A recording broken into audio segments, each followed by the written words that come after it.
Okay, so just to clarify, because we got this question a few times on stream, this is Albion, the 1995 game from Blue Byte, not Albion Online, or any of the other, like, 5 or 6 different Albion works that are out there, just to be nice and clear about that. This is a RPG, and I'm going to stop there, because clarifying the rest of it is going to be a little bit strange. It's got Wolfenstein-style levels, you know, that pseudo 3D thing, and then it's got top-down levels, and then it's got top-down overworld, and some of the towns are 3D, and some of the towns are top-down. And that's the format of the game. As usual, I kind of want to talk about the gameplay first. I do want to mention one thing, though. This is apparently their 3rd or 4th game, depending on how you define the dev team. They'd worked on a few games prior to this, and did some cool stuff, interesting stuff, but this is also after The Settlers, although that was done by a different team, apparently. And about 6 years after this game came out, the whole company was bought by Ubisoft, and that was all she wrote. I've talked recently about game design when it comes to multiple aspects of gameplay, because we've got the mechanism by which you interact with the game, the core mechanisms of the game itself, and the actual content of the game. And all 3 of these things are separate, and some games can have only one of these or 2 of these things as being good. And it's actually very rare you have a game that has all 3 being good. This game has all 3 of them being bad. So the core content isn't the worst. It's probably the best aspect of the game, and it's the only positives I gave the game.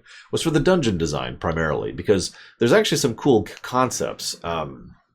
Each dungeon has its own, I don't want to say gimmick, but it's probably better to say theme. Like, it has different types of puzzles. And there's usually a section at the beginning of each dungeon which is like, hey, here's a tutorial puzzle, you know, classic escalation kind of a thing, to get you used to the idea of what kind of puzzles will be in this dungeon, and then you're cool. Now, for the most part, those are actually pretty good, and there's some decent stuff there, you know, the timing puzzles, or the fact that you have to drag things into other things, or whatever, right? And they managed some pretty cool stuff with the limitations of the engine, so praise where praise is due. But then there's what is effectively the last dungeon in the game, which is actually the second to last total dungeon in the game. That's Camulos, which is... It's basically a Wolfenstein map, except in RPG format. So instead of those enemies which you shoot a few times and they die, you have to do an entire enemy encounter every time you see them. So there are dozens upon dozens of enemies in huge maps with lots of places where you can go wrong, and not a lot of cool gimmicks or designs or anything. It's mostly just trying to manipulate the fire and a huge map with lots of wrong exits and tons of enemies. It's a slog, to be simple about it. You can certainly gain a lot of experience that way and a decent amount of money, but the other dungeon is the very first dungeon, or rather what is technically the 3rd dungeon, because everything has an asterisk in this game. So the very first dungeon is on the ship you start on, the Toronto, which is optional. The 2nd dungeon is in the cellar of the place you start at on the planet, which is optional. The first mandatory dungeon, which is effectively the first dungeon, is the former building, the old former building. And that dungeon sucks.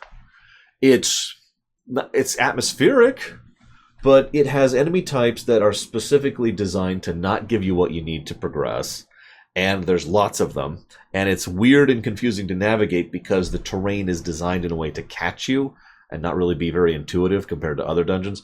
There's no actual gimmick to the dungeon other than trying to deal with the mouths, which there's several ways to do. You can throw a torch at them, you can give them meat, and I think there's a 3rd thing you can do. I forget what that is exactly. But anyways, you have multiple options to deal with those things. That's it. So there's no real gimmick or puzzle design. There's enemies that suck, and it's way up here. And you have to do this to go back to town to recover. And each time you go back to recover, remember, you're not making money, so you don't really have that much money. So that sucks. The whole thing needed a massive polishing pass, and is probably the only dungeon I would completely redo, with the possible exception of... I could live with Camulos if I had to, but the former dungeon needs to go. So that's content, right? That's the good content. Then there's the bad content, like the encounters, which... The way they design it is most enemies are really basic. This is old RPG style. There are 3 types of each enemy type. So there's like, you know, lore 1, lore 2, and lore 3. These ones have more stats, and in some cases they have certain status effects they can do, like some of the flying, buzzing things. The higher level they are, the more chance they have of hitting you with poison or illness or insanity. That's it. That's the encounter design. There is, near as I can tell, only 2 bosses in the entire game. Technically 3, maybe, if you want to really stretch that. But really, there's only the 2 bosses. The end of Camulos, which is Camulos himself, or at least the avatar of Camulos, and the very, very, very final boss, which you can't actually beat other than by cutscene, or exploiting the game to the nth degree to actually defeat it very slowly and very carefully. That's it. That's the content. It is not only kind of basic, but it's not particularly well designed, because even a game that has basic enemies can use those enemies in a way to be interesting. See several Zelda games, for example. But in this case, they tend to just throw enemies wherever, without a lot of thought for how those enemies or enemy types should be used in the area they're in. There's actually a specific point in the game in which the enemies the game throws at you are the flying dudes. The aforementioned flies, who can poison you and ill you and insane you. That happens at a point in the game in which they have deliberately designed it so that the town you're fighting them in does not have a healer, and the vendor in town does not sell the items necessary to heal those particular status effects, while fighting a primary enemy type that gives you those status effects. Now, this kind of thing can be used to good effect, but here I don't think it is. Well, okay, so the content sucks. What about the mechanisms of the game? Oh my lord. So the grid-based combat is effectively isn't. You're limited to the bottom 2 rows, and that's it. And to explain how arbitrary and clunky this is, I'm going to need some assistance here. Let's assume for a moment that here's your 2 people, okay? So what I want to do is I want to shuffle both of them to left. So that's going to take 2 full rounds. Why? Well, because I can't have this person move over, because this person's in the way. So this person has to move over first. So the first round is this person moving and this person doing nothing. The second round is this person moving over 1 step. And remember, we're limited in a 2x2 or a 2x6 or something like that square. So it's 2 rows is the point. So you can go up 1 and down, or down 1 and up 1, and that's it. That's your options. There's also the fact that positioning doesn't matter at all, except for the fact of whether or not you can reach something. There's no flanking. There's no getting around. There's no avoidance. There's no nothing. There's just whether you're in the rows or not. By the way, a lot of spells in this game are row damage, and you can't leave the 2 rows you're in, so you can't spread out, really, in order to mitigate damage, for example. The enemy AI is also incredibly simplistic. Advance, attack, and that is kind of it. Yeah, and then there's just all sorts of weird things like the way they do stat distribution, or the way they do training, or the nature of how you can gain spells, and it's not great, but most of that is at least tolerably acceptable. Tolerably bad, I should probably say, until we get to the interface portion. This is the worst part of the game by far. This game could use a proper remake, if for nothing else because the interface needs to be completely thrown out the window and replaced by something new. This game, I do not have words to put this. No, literally. Let me explain this for a moment. Some of you have seen me be irritable. Some of you have seen me be upset. Streaming this game might be the first time I've had viewers see me be actually irritated at a game. And I can prove this because I just stopped talking. I just stopped talking to chat and just sat there and played the game in effectively total silence for quite a while until I could calm myself down enough to trust myself to open my mouth. I cannot put into words how much of an aggravation it is playing this game. But I'm going to try, because it's my job. There's almost no HUD information at all. This game has walkthroughitis at its very core.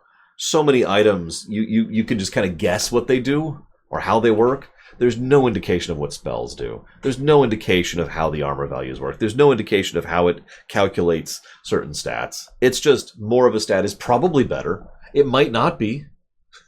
But it might be. We're not even sure how exactly, but that's all we've got. So, just interfacing with the game. You have to play it, at least I had to play it like this, with my left hand on the arrow key and my right hand on my mouse, because the game is, you're supposed to predominantly play it with the mouse. Almost everything you do is mouse-based. But moving around with the mouse is just awful. So I use the arrow keys to move around and the mouse to do everything else. And this is just, I want you to just do this for like 30 hours. Just picture that for a second. There's also, it violates, I said I was going to try and explain specifics. The HUD is obvious. There's just so much information that is not at your disposal, and you have to go look up a walkthrough for, or a speed run FAQ or whatever, right? But in addition to that, which is easy to explain, explaining how the interface sucks is kind of hard for me. I keep saying it's like the third time I've said that. Sorry, I'm still fighting off a bit of a migraine here. There's an old style, an old design philosophy that boils down to the distance it takes between the player and the action they want to take when it comes to a video game, right? This is something that was said by Sid Meier, I believe. I could be wrong. Please forgive me if I'm not that. I meant to look up the quote and I forgot to. But it boils down to the idea of the fewer clicks, the better. This is one of the reasons why shortcuts exist. So that rather than having to drag, select, hit this button and hit this button, you can hit one button, hit a second button, and then select where you want to go. Just to name a direct example of what I'm talking about. The evolution between controlling your units from, say, Warcraft 1 to StarCraft 2. It's a huge change between the two, obviously. But it's a lot about that exact philosophy, trying to minimize the distance it takes between the player to get to where they want to go, in terms of the action they want to do. In this game, you have to double-click, right-click, click, click, hit button again, and all of that is required to use one single potion. Now that doesn't sound particularly arduous, and if that's the case, then you haven't understood how arduous that can get, especially the more you do it. Now maybe this is just me, but when you have to go through that kind of a rigmarole, it kind of it encourages me not to use potions. By the way, this game encourages you to use potions, because you can use potions as a free action. And in fact, several of the later dungeons, Camulos and the Toronto both come to mind, pretty much lean on the fact that you're going to walk in with 100 potions and just chug those suckers every single round. People who were substantially more invested in this game, who know the game better than me, who had a better party, and were higher level, use that strategy for the final 2 dungeons. So the game kind of makes you go through this arduous process constantly. And that's just one example. In combat, you have to manually do everything. I already mentioned kind of the problem with moving, but everything else has to be done manually as well. Just moving around on the overworld map is kind of irritating at times, especially since in many cases you don't actually know where you're supposed to go, since the game at certain points doesn't really guide you, and at other points very much doesn't guide you. Let me look at my notes here. The music is not good. You know, the early game hell is awful. Let me explain early game hell. I haven't talked about that a lot on my show. Early game hell, so at a basic concept, it's about the fact that the first part of the game is the worst part of the game, from a gameplay perspective. You know, it's like, oh god, I'm just constantly getting crushed, I'm constantly dying to slimes, and I can't get through this frickin' dungeon. A lot of you probably know what I mean when I say early game hell. You could probably name a game that has that concept. This has one of the worst, not the worst, but one of the worst early game hells I've ever seen. And it arises for the same reason it usually does in RPGs. Limited tools. Most RPGs, especially, are designed around having a large toolkit. In this case, not the specific party members, their special abilities, their spells, their equipment, their inventory. You know, all of the stuff that is a tool in the player's kit in order to deal with encounters, right? But at the beginning of the game, you start off with, like, the ability to white damage and jump, to use a Kingdom Hearts example. And so early parts of the game tend to suck because they've designed the game around when you have all the tools, and they haven't really designed the game to accommodate the fact that you have very little to do. This game has that in spades, especially since, as I mentioned, the early part of the game goes out of its way to get you very little money, and money is mandatory for several things, not the least of which being getting the equipment and getting the potions, which you'll be chugging all over the place. Towards the later part of the game, I was running around with 50 potions in my bag. At the beginning of the game, I had 12. And those are 12 of the weakest potions, not the medium ones I was later using. And that's just because I had so little gold. And so you end up going to do multiple trips back and forth to do this thing, and that just adds to the padding factor. And this is ignoring this game has tons of backtracking and a total lack of a map in several cases. That's part of the HUD problem. And you see the overall issue. The player is given very little information to irritatingly do actions that take too long to do to encounter stuff that isn't fun to play.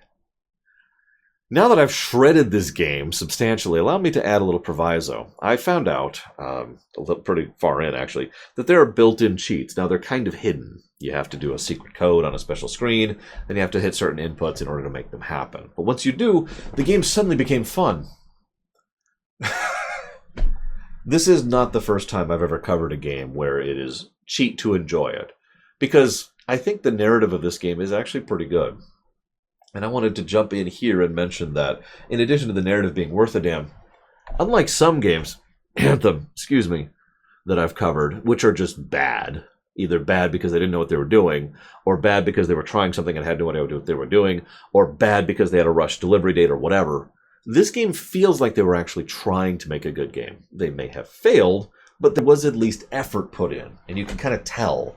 And it especially shines on the narrative aspect of things. Now, if you just go for the main plot, it's pretty threadbare.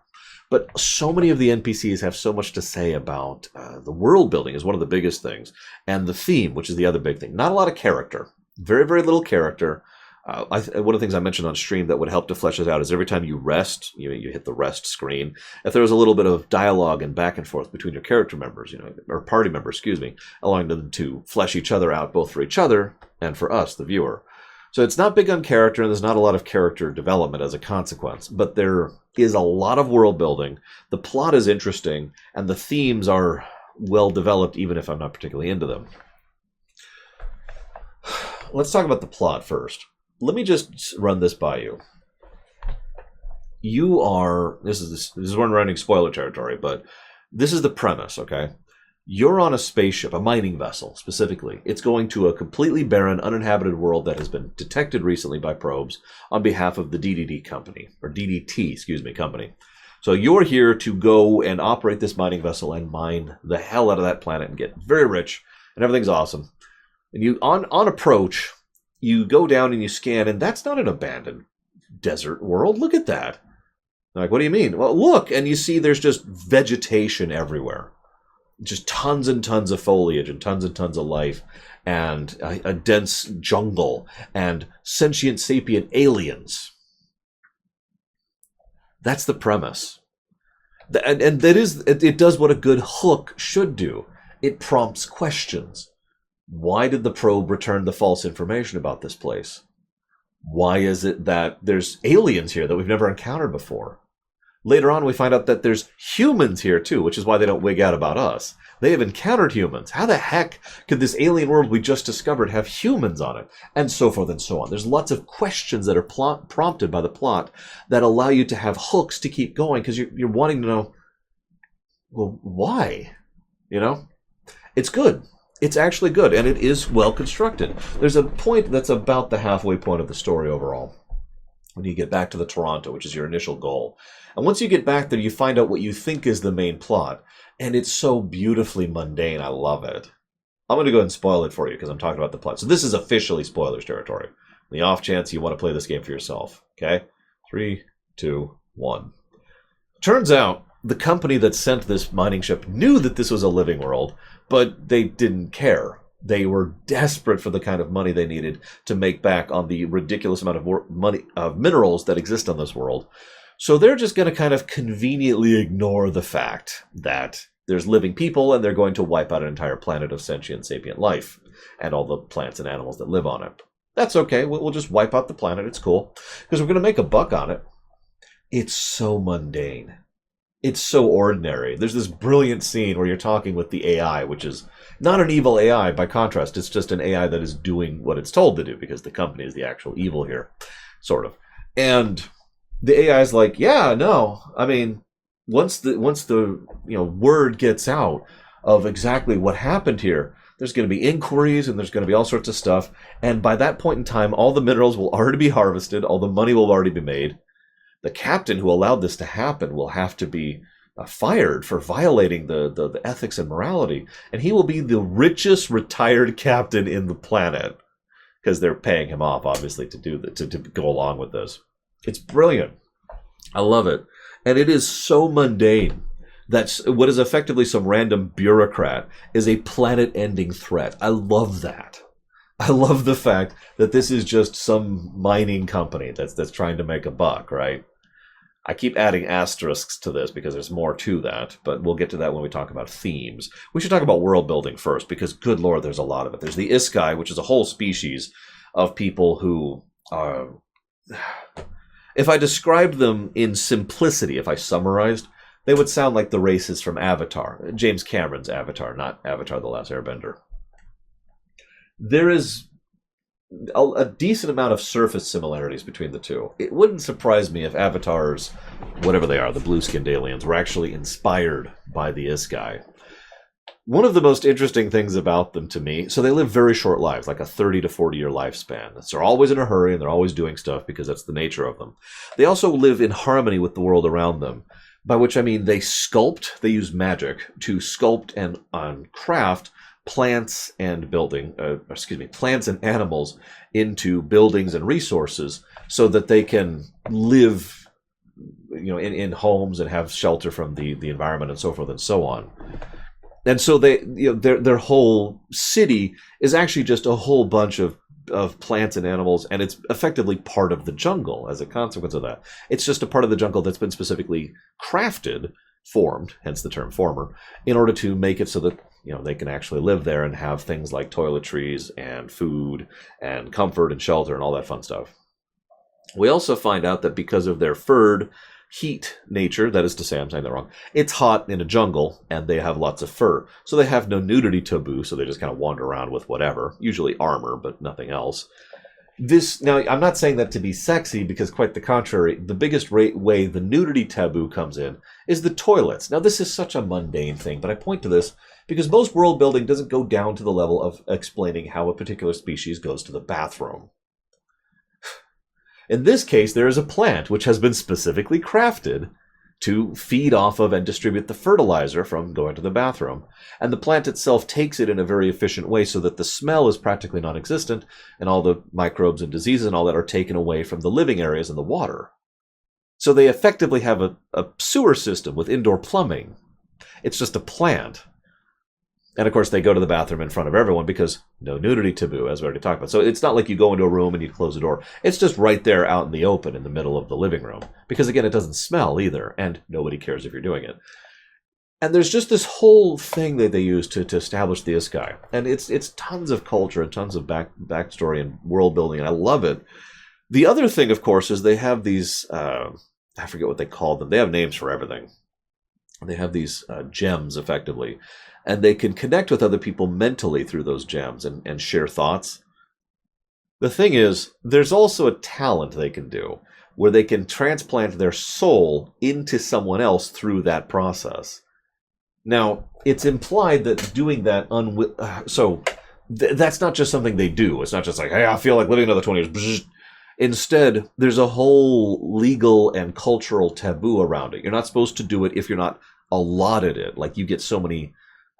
it's Doctor Who-ish, right? You get so many extra, not reincarnations, what are they called? I mean, they are reincarnations, but regenerations, that's it. You get so many regenerations, and that's your allotments. It's the same kind of concept. You get to do that so many times.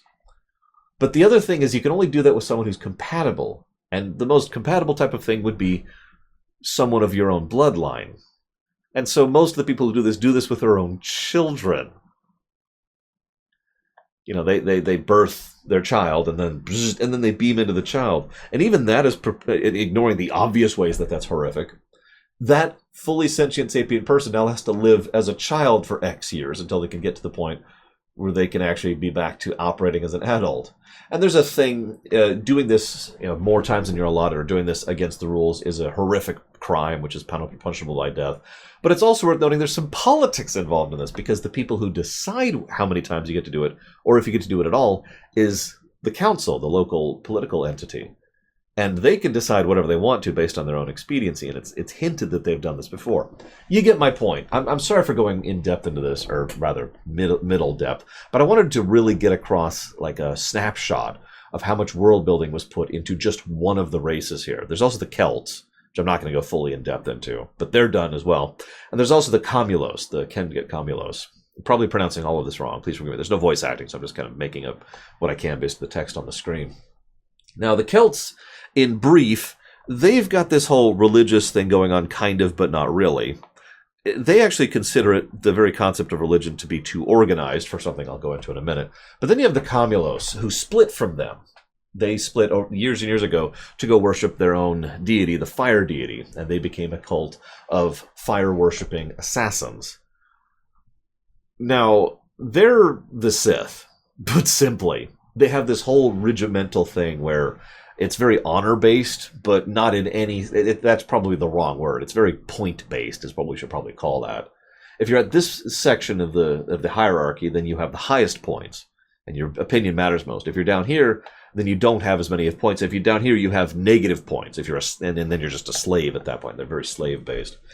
To give an idea of how messed up their personality and perspective is, one of their arguments is that someone who has high points versus someone who has negative points, right? Now, the negative points one offers a deal. If you help me, I will give you what you want. The high points person then says, oh, well, you can tell they're evil because I will not give you what you want. But you have sided with someone with negative points. Therefore, you are in the wrong for siding with them. And I want to stress this because they're trying to convince the party of this fact. They're trying to explain that they're in the wrong and they should just lay down and die to people who have high points rather than work with the person who's willing to work with them who has negative points, because the mere fact that he has negative points means he is in the wrong. Now you see the horribleness of what you're dealing with. Someone who is willing to actually work with you. Ugh, pathetic. What?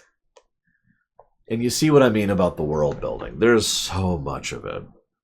But the last thing I want to talk about here, as my migraine is causing me some issues here, is the theme.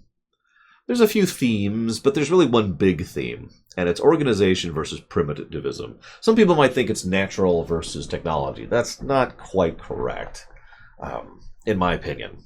There is some nature versus tech thing, but that's surface level, and that's not really getting to the heart of the matter. The story posits the idea that there were two deities who were crafted by the unknown god. Who is the unknown god? Well, see, that's the interesting question, isn't it? Because simply by asking that question, you are on one side of this philosophical debate. No, seriously. Because on the one side, you have the people who are trying to apply sense and reason and logic to things, to make things make sense. So merely by asking the question, what is the name of the unknown god, they now have joined a side because they are trying to apply their reason and logic, their willpower, their choice to reality. That's the one side. And the other, that's the organization side. And the game kind of makes the organization side out to be the bad guys, which is the biggest thing I rolled my eyes on, because when I say organization, I mean no really. Like the very idea of using written language or having a code of laws or having a government or a society was considered organization and therefore bad. On the primitivism side of things, it's trying to go with the flow. They keep calling it the flow. You have to go with the flow. You have to roll with it. You have to do what it says, and you need to not try to define it or understand it. The unknown god is the unknown god, and that's all you really need to know about that. Anything else, if you try to apply a name to it, all you're going to do is take the living material of the idea and turn it into a dead material of an identified name. Now, this all sounds like a lot of hooey to me, to be completely honest with you, but they explain it reasonably well. And the whole thing is fascinating because, I mean, it's the Force, right? Now, this isn't really true in the AU, the new Star Wars stuff, but in several specific works of the EU, this is how the Force was applied. The light side was all about just going with the will of the Force, letting things happen, passively accepting, and going with the flow. The dark side was all about enforcing your will upon reality, doing what you choose and making the Force bend to your will. Now, you can see why the former would kind of lean towards good people and the latter would lean towards evil people.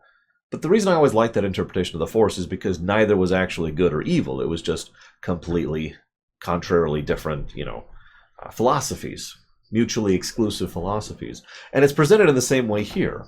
Those who are in favor of organization are dark side. They wish to think and understand and do and enforce, will, choice.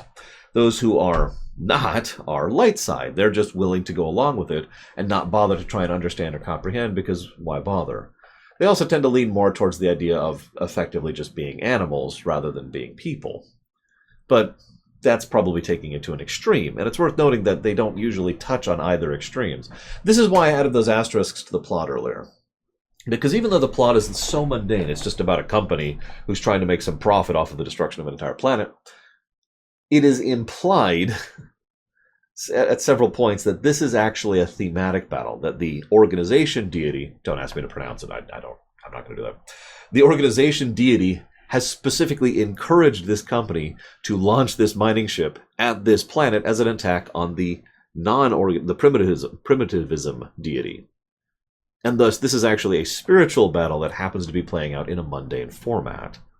This helps to explain what I would consider to be one of the only real plot holes here, because the idea that the company would pick this planet is something that's never fully addressed other than by this theme I mentioned. I mean, they have how many other planets that they could strip mine, and they basically were willing to bankrupt the company just to go after this one planet, so it had to succeed? Like, there's just several huhs with regards to that. And the more I thought about it, the less it made sense, until I realized that the main goal was to attack the primitivism deity. And thus, at that point, it's like, oh, that makes perfect sense. Because they're specifically, I mean, yeah, they'll make profit off of it, but they'll destroy Albion, and thus victory. It is a fascinating game to discuss and talk about, and I'm curious if I will have even a single comment, because I'm sure most people have never even heard of this game. If you do play it, look up how to turn on the cheats. That's my recommendation. But that's all I've got. I hope you've enjoyed the beginning of the Jank block. I'll see you next time.